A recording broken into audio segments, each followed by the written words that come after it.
जय माँ इंद्राक्षी जय अम्बे। इंद्राक्षी धाम में दर्शकों आप सभी का हम हार्दिक स्वागत करते हैं। आज के दिन जिन जातकों का जन्म दिवस है, मैरिज एनिवर्सरी है, उन सभी को हमारी तरफ से बहुत बहुत शुभकामनाएं। अनाथ बालक अनाथ होता है और जो उस बालक को पालता है, पोसता है, उसके जीवन को जीवन समझता है, वास्तव में वो इंसान बहुत बड़े हृदय का होता है। कई बार ऐसे फ़ोन आते हैं, ऐसी पत्रिका आती हैं कि साहब बच्चा ही हमने गोद लिया है, दत्तक पुत्र लिया है। दत्तक में और अनाथ में थोड़ा फ़र्क है। दत्तक उसे कहते हैं जिसे हम गोद लेते हैं, दत्तक पुत्र, और अनाथ वो होता है जिसके माता पिता के बारे में पता ना हो, अनाथ, जिसका कोई नाथ ही ना हो, उसे अनाथ कहा जाता है। तो आज कुछ इससे जुड़ी बातें हैं, सभी के मतलब की भी नहीं हो सकती, लेकिन इस सब्जेक्ट को आपको सुनना चाहिए, जानना चाहिए कि हम कभी दत्तक पुत्र लें या हम किसी अनाथ संतान का पालन पोषण करें तो किस वर्ण में उसका विवाह करें, कौन सा उसका गोत्र रखें, सारी जानकारी इस अंक में मिलेगी और क्या उसका शुभ स्थिति आपको प्राप्त होती है। आज का पंचांग 3 मार्च सन 2024, दिन रविवार, संवत 2080, फाल्गुन मास, कृष्ण पक्ष, तिथि सप्तमी, नक्षत्र अनुराधा, राहु काल 4:30 से 6, दिशा सूल पश्चिम दिशा। हम जो तिथि वगैरह की बात करते हैं, कोई भी तिथि आपको बताते हैं, हम सुबह 7 बजे हमारा ये कार्यक्रम आता है, क्योंकि कई बार कुछ लोग कार्यक्रम शाम को देख रहे होते हैं तो वो कहते हैं तिथि सप्तमी नहीं अष्टमी लग गई है। हम जो बताते हैं वो सुबह के आधार पर आपको तिथि नक्षत्र आदि के बारे में बताते हैं, 7 बजे के आधार पर। अब देखिएगा, ईश्वर न करे कि किसी को अनाथ जिंदगी जीनी पड़े, लेकिन प्रारब्ध का लेखा, प्रारब्ध का भोग हमें भोगना पड़ता है। हम न जाने कैसे कैसे जीवन में जीते हैं, किस किस समय में हम कहाँ कहाँ पैदा होते हैं। न जन्म हमारे हाथ में है, न मरण हमारे हाथ में है। ज़िंदगी के 2 सिरे, एक जन्म एक मृत्यु, दोनों ही हमारे हाथ में नहीं है। बीच की ज़िंदगी भी हम कह सकते हैं, लेकिन वो भी हमारे हाथ में नहीं है। जो कुछ विधाता ने रच रखा है, या जो कुछ भी, और विधाता कैसे रचते हैं, विधाता उस विधि को रचते हैं हमारे प्रारब्ध के कर्मों के आधार पर। तो जैसे कर्म हमने कर रखे हैं वैसे ही खेल हमारे साथ इस जगत में चलता है। ये जगत भी एक नाट्य रूप में है, एक मंच है जिस पे हम अपना प्रदर्शन करते हैं। दूसरी बात, आपके मन में एक सवाल ना आ जाए कि जब सब कुछ रचा रचाई लीलाएं होती हैं तो हम इस जीवन में शुभ कर्म क्यों करें, हम इस जीवन में क्यों अच्छे कर्म करें, जब सब कुछ होना ही तय है। तो ऐसा नहीं है। प्रारब्ध के आधार पर आज का जन्म मिला है, आज का जीवन मिला है, और आज के अच्छे कर्मों में के आधार पर हमें अगला जन्म भी अच्छा मिलेगा। और इस जीवन में जो कठिनाई आएंगी वो अच्छे कर्म से निकल जाएंगी, अच्छे कर्म से वो कठिनाइयाँ कट जाएंगी। इसलिए आज का कर्म तो बहुत शुद्ध और शुभता से करिएगा आप, ये बात मान के चलें। खैर, सब्जेक्ट थोड़ा सा आउट हो रहा है कि अनाथ बच्चा जब हम गोद लेते हैं या अनाथ बच्चे का हम लालन पालन करते हैं तो ये संसार की एक बहुत बड़ी सेवा है, मानवता की एक बहुत बड़ी सेवा है, और हृदय आपका बहुत विशाल है। ऐसे बहुत लोग हैं जिन्होंने बहुत अच्छे से ऑर्फन प्लेसेस खोले हुए हैं, अनाथ आश्रम खोले हुए हैं। वास्तव में जहाँ बहुत अच्छे से बच्चों को रखा जाता है, उनका लालन पालन किया जाता है, और जो सोसाइटी या जो आप लोग भी वहाँ जाकर के सेवा देते हैं, चाहे वो पैसे से हो, शरीर से हो, किसी भी रूप में हो, ये बहुत बड़ी बात है। अब हम पॉइंट पर आते हैं कि यदि हमने कोई अनाथ बच्चा गोद लिया है या कोई दत्तक पुत्र, दत्तक का मतलब भी होता है गोद लेना। हमने कई बार अपनी रिश्तेदारी से कहीं से किसी बच्चे को गोद ले लेते हैं। ऐसी स्थिति में उस बच्चे का वर्ण संस्कार अपने वर्ण संस्कार से मिला करके कराना होता है।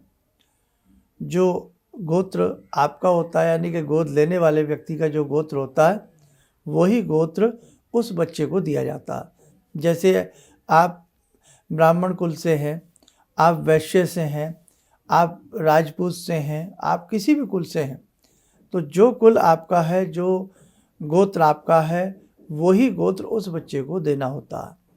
ये बहुत लोग कंफ्यूज हो जाते हैं ना कि अब हमने बच्चा तो गोद ले लिया, अब ये पता नहीं किस कुल से है या इसका गोत्र पीछे मम्मी पापा का क्या रहा है, तो इसको हम क्या गोत्र दें। तो उस बच्चे को अपना ही गोत्र प्रदान किया जाता है, क्योंकि अब वो बच्चा हमारा है। हमारा रिश्ता भले ही उससे ब्लड का ना हो, लेकिन अब रिश्ता ब्लड का हो गया है। अब ज़िंदगी भर ये खाते में लिखा गया है भगवान के चित्रगुप्त के कि ये बच्चा, ये बच्ची, ये बेटा, ये बेटी अब हमारी है, हमारा ही ये वंश है, हमारा ही ये ब्लड है और हमारा ही ये गोत्र है। और अपनी ही जात बिरादरी में उस बालक का फिर विवाह करने का हमें पूर्ण अधिकार प्राप्त हो जाता है। तो ध्यान रखें, कभी भी आप दत्तक पुत्र लें तो उसका वर्ण संस्कार जरूर करें। और साथ में अब आप सोचें कि हम उसका जन्म दिवस कब बनाएं। अगर जहाँ से आपने दत्तक पुत्र लिया है या कोई अनाथ आश्रम से बच्चा लिया है, तो उसमें उसकी अगर तारीख सही से मालूम है तो वो ले लें। नहीं तो जिस तिथि में आप उसका वर्ण संस्कार कर रहे हैं, अपना वर्ण उसे प्रदान कर रहे हैं, अपना गोत्र प्रदान कर रहे हैं, या जिस तिथि में आप उसे अच्छे से ला कर के घर में कोई पूजा करा रहे हैं, उसी दिन उसका आप जन्म माने। भाई आपको तो आज मिला है ना, आपको वो बच्चा आज मिला है, तो आज से ही आप उसका जन्म दिवस मनाना प्रारंभ कर दें।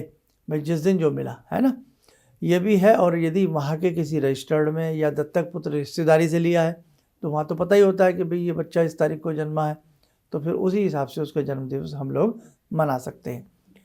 दत्तक पुत्र लेना, अनाथ आश्रम से बच्चा लेना बहुत शुभ का कर्म होता है, और बहुत अच्छे से उस बच्चे का लालन पालन करना, अपना हृदय समझ करके, अपना अंश समझ करके उस बच्चे का लालन पालन करना महाशुभ होता है। और आपके आसपास भी कहीं ऑर्फन प्लेसेस हों, ऐसे स्थान हों, आपको वहाँ जा कर के जो आपसे बन पड़े, आपको वहाँ सेवा आदि जरूर करनी चाहिए, ताकि ईश्वर की कृपा आप पे बनी रहे, है ना। आइए भगवती आपको बहुत शुभ आशीष प्रदान करें। जुड़ते हैं आज की साधना से।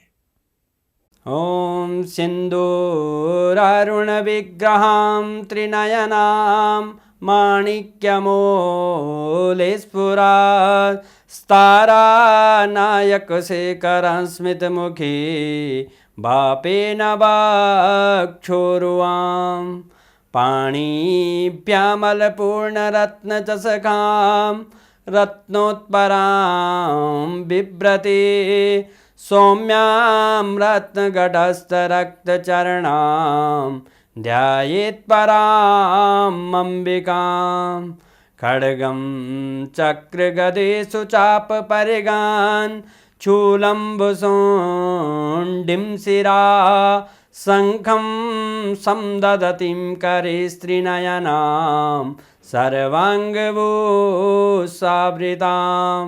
नीलास्मद्युतिमास्य पाददशकां सेवे महाकालिकां यामास्तो स्वपितैहरो कमलजो हन्तुं मधुं कैटवम् विद्युद्दामसमप्रभां मृगपते स्कन्दस्थितां भीषणां कन्या विहकरवालखेटविलसा धस्ताविरासेवितां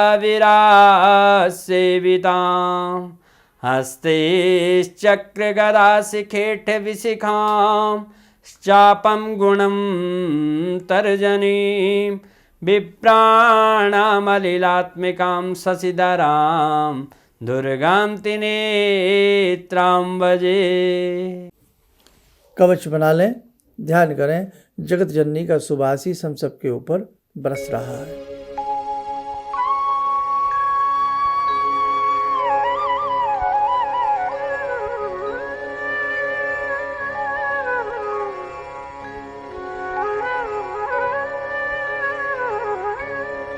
ओम बोलते हुए नेत्र खोलें, सामान्य हो जाए।